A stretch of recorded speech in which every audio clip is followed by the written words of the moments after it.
हरे कृष्णा। हिंदू धर्म में एकादशी व्रत का विशेष महत्व है, जिसे भगवान विष्णु की कृपा पाने का एक प्रमुख माध्यम माना गया है। वर्ष भर में कुल 24 एकादशियां आती हैं, लेकिन इन सभी में ज्येष्ठ शुक्ल पक्ष की एकादशी, जिसे निर्जला एकादशी कहा जाता है, सबसे कठिन और फलदायी मानी जाती है।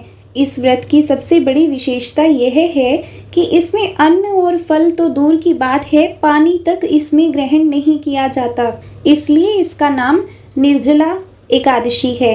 यह व्रत केवल शारीरिक तपस्या नहीं, बल्कि मानसिक और आध्यात्मिक अनुशासन का प्रतीक है।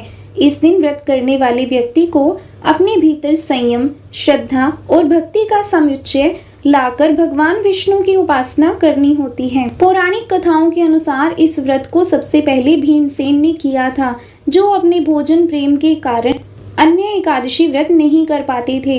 लेकिन जब उन्होंने इस निर्जला एकादशी का पालन किया तो उन्हें वर्ष भर की सभी एकादशियों के बराबर फल की प्राप्ति हुई। इसलिए इस व्रत को भीमसेनी एकादशी के नाम से भी जाना जाता है। निर्जला एकादशी न केवल कठिन तप का प्रतीक है, बल्कि यह जीवन में धैर्य, त्याग और आस्था के गहन भाव को जागृत करती है। माना जाता है कि इस दिन विधि पूर्वक व्रत रखने से व्यक्ति को अक्षय पुण्य की प्राप्ति होती है और सभी पापों से मुक्ति मिलती है और अंत में वैकुंठ धाम की प्राप्ति होती है। इस बार एकादशी की तिथि 2 दिन पड़ रही है। ऐसे में ज्येष्ठ मास शुक्ल पक्ष निर्जला एकादशी का व्रत किस दिन आपको रखना है, यह आप जानेंगे इस वीडियो में। और जानेंगे एकादशी की तिथि, पारण का शुभ मुहूर्त और इस दिन रहने वाले सभी शुभ मुहूर्त के बारे में। यह सब जानने से पहले आप सभी को निर्जला एकादशी की हार्दिक शुभकामनाएं। पंचांग के अनुसार इस बार 6 जून दिन शुक्रवार को सुबह 2:16 से एकादशी तिथि प्रारंभ हो जाएगी। देखा जाए तो यह 5 जून गुरुवार की मध्यरात्रि का समय होगा और एकादशी तिथि का समापन होगा 7 जून दिन शनिवार को सुबह 4:47 पर। इसलिए 6 जून शुक्रवार को पूरा ही दिन एकादशी रहेगी। और इस तरह से अगर देखा जाए तो जून गुरुवार को दशमी तिथि के नियमों का पालन किया जाएगा। और इस बार हिंदू पंचांग के अनुसार 6 जून दिन शुक्रवार को एकादशी, जो कि स्मार्त एकादशी रहेगी, जिसमें सभी गृहस्थ जन उपवास रख सकते हैं। और दूसरी एकादशी यानी 7 जून दिन शनिवार को वैष्णव निर्जला एकादशी का व्रत रहेगा। जब कभी भी एकादशी 2 दिन होती है तो ऐसे में इस बात का ध्यान रखना चाहिए कि उपवास 24 घंटे से अधिक का ना हो। अगर 24 घंटे से अधिक का उपवास होता है तो सभी लोगों को दूसरी एकादशी यानी वैष्णव एकादशी का उपवास रखने की ही सलाह दी जाती है। 6 जून दिन शुक्रवार को ब्रह्म मुहूर्त रहेगा सुबह 4:08 से 4:56 तक और इस दिन सूर्योदय होगा सुबह 5:44 पर और सूर्यास्त होगा 7:06 पर। प्रातः काल पूजा का शुभ मुहूर्त रहेगा सुबह 4:22 से 5:23 तक। शाम की पूजा का शुभ मुहूर्त रहेगा 7:17 से 8:18 तक। हस्त और चित्रा नक्षत्र दुर्लभ संयोग इस बार बन रहा है। हस्त नक्षत्र रहेगा सुबह 6:34 तक और बाद में चित्रा नक्षत्र प्रारंभ हो जाएगा। इस दिन राहु काल होगा सुबह 10:30 बजे से दोपहर 12 बजे तक। द्वादशी तिथि 7 जून दिन शनिवार को सुबह 4:48 से लेकर 8 जून रविवार को सुबह 7:17 तक रहेगी।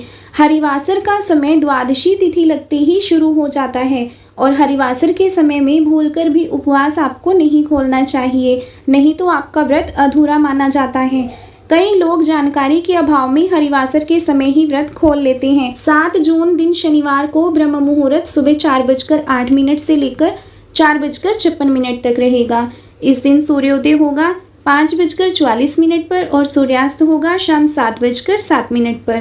प्रातः काल पूजा का शुभ मुहूर्त रहेगा 4:22 से लेकर 5:23 तक।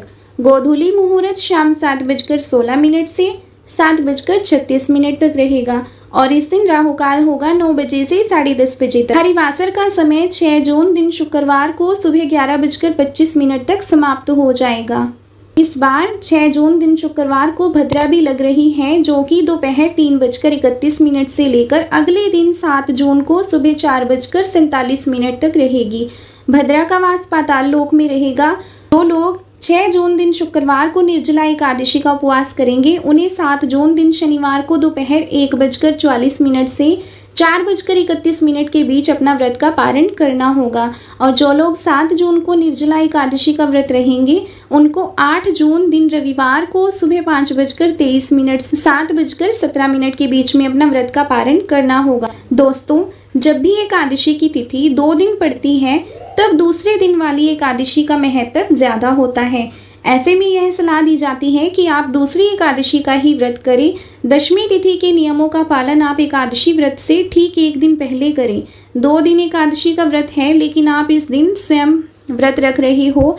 केवल उसी एक दिन आपको तुलसी जी में जल अर्पित नहीं करना है, बाकी दिनों में आप जल अर्पित कर सकते हैं। निर्जला एकादशी का व्रत करने से आपको सभी एकादशियों के व्रत का फल मिलता है, इसलिए निर्जला एकादशी का व्रत अवश्य करना चाहिए।